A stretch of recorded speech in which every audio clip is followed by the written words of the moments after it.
मुंबई पुणे द्रुतगती महामार्गावर आज पुन्हा ब्लॉक सकाळी 11 ते दुपारी 2 वाजेपर्यंत पुण्याच्या दिशेने येणारी वाहतूक बंद असणार आहे।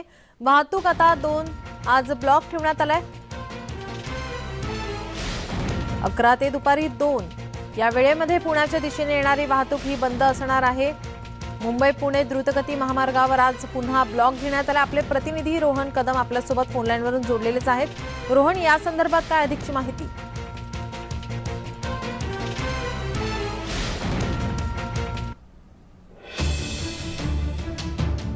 रोहन, माझा आवाज तुमच्यापर्यंत पोहोचतोय?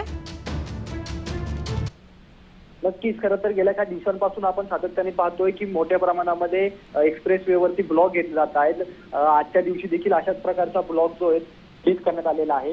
याच्या माध्यमातून मडप बोगदा ते खालापूर टोल नाक्यापर्यंत हा सगळा ब्लॉक घेतला जाणार आहे। खरं तर ग्रँटी बसवण्याचं काम, दिशादर्शक फलक बसवण्याचं काम या कामामध्ये करण्यात येणार आहे। 12 ते 2 पर्यंत जो आहे तो हा रस्ता पूर्णतः बंद राहणार आहे। त्यामध्ये हलकी वाहनं असतील, जड वाहनं असतील, ही सगळी जी वाहनं आहेत ती पर्यायी मार्गाने वळवण्यात येणार आहे आणि 2 नंतर जो आहे तो पुन्हा एकदा एक्सप्रेसवे प्रवाशांना उपयोगी करता येणार आहे। रोहन, धन्यवाद तुम्ही दिलेल्या माहितीसाठी।